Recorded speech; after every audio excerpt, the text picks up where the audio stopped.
idea of the mind is inside the brain.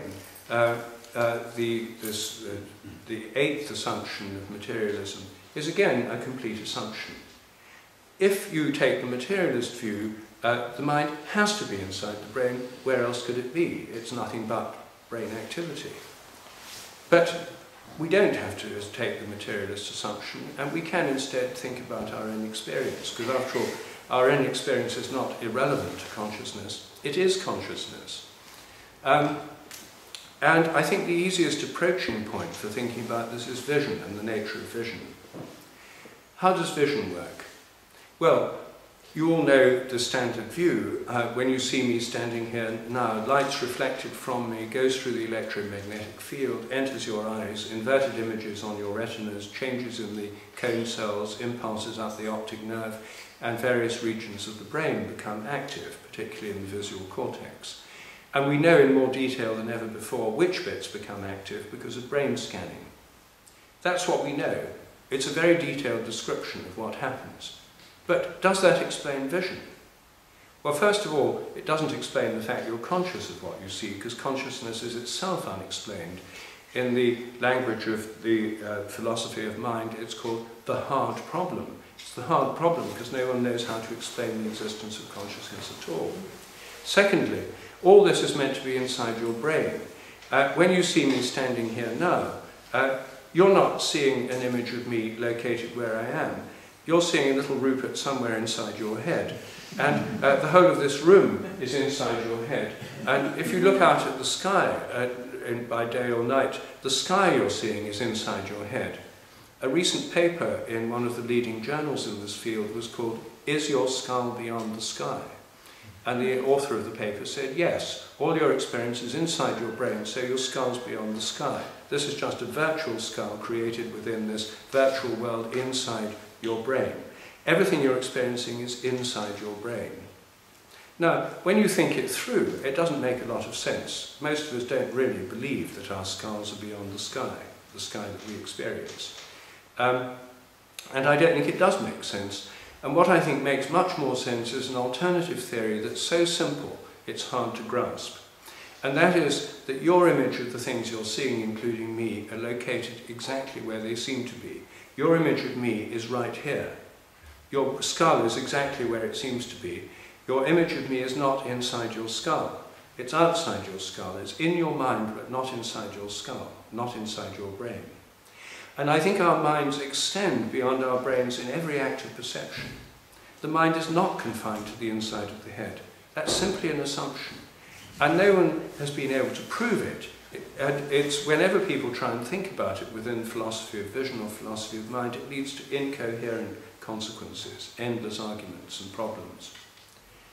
The idea that vision's a two-way process is not my idea, it's a very old idea. Plato thought it, most of the ancient Greeks thought it, Euclid, the great geometer, thought it.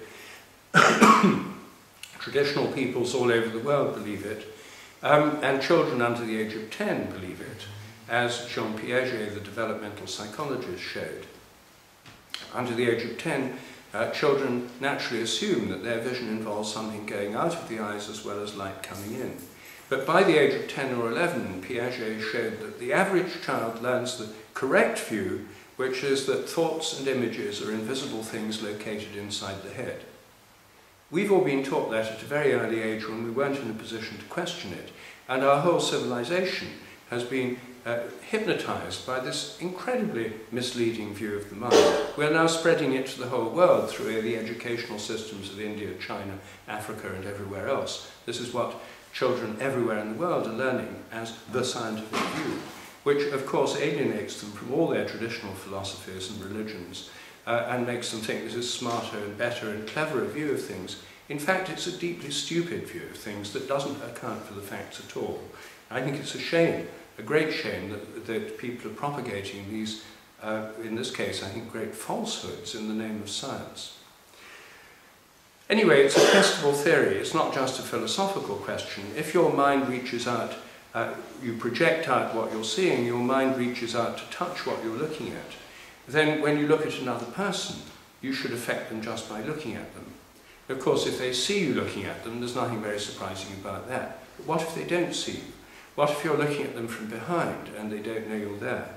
Could you affect someone just by staring at them from behind? Well, as soon as you ask that, you see, yes, this is a well-known fact. Surveys show that the vast majority of people have had this experience. There's a slight sex difference. More women than men have experienced being stared at, and more men than women have experienced making others turn around by staring at them. But the majority of people of both sexes have had this experience personally, and I imagine most people in this room have. So, what does science have to tell us about it? Well, until very recently, nothing whatsoever. It was a completely taboo topic, dismissed as chance coincidence, superstition and illusion. However, if you do experiments, which I've done a lot of, and so have other people, this is summarised in my book, The Sense of Being Stared At, and Other Aspects of the Extended Mind. It turns out, yes, this is a very widespread ability, it really happens. Animals have it too.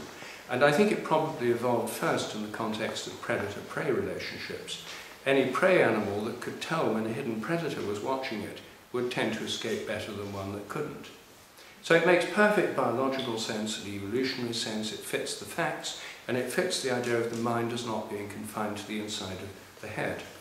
It fits our experience, and our experience fits the extended mind, because we don't experience our hearing and our seeing as being confined to the inside of our heads. And yet we're told they must be, because of a theory that has no evidence in its favour. No one's ever seen a thought or an image inside a brain. So the idea of the mind is in the brain is, again, I think, a nonsensical assumption. And as soon as we get rid of it or go beyond it and start asking questions about, you know, the sense of being stared at, the ecology of predator-prey relationships, and have an expanded view of the philosophy of mind, we open up whole new kinds of questions, whole new fields of research. And how far can the mind extend? Well, I think it can extend over literally astronomical distances. If you look at a distant star at night, I think your mind reaches out to touch that star. And since the light may have left it many years ago, I think your mind's reaching backwards in time as well, not just over space. It opens up all sorts of new ideas and new ways of thinking, just based on the simple facts of our own experience.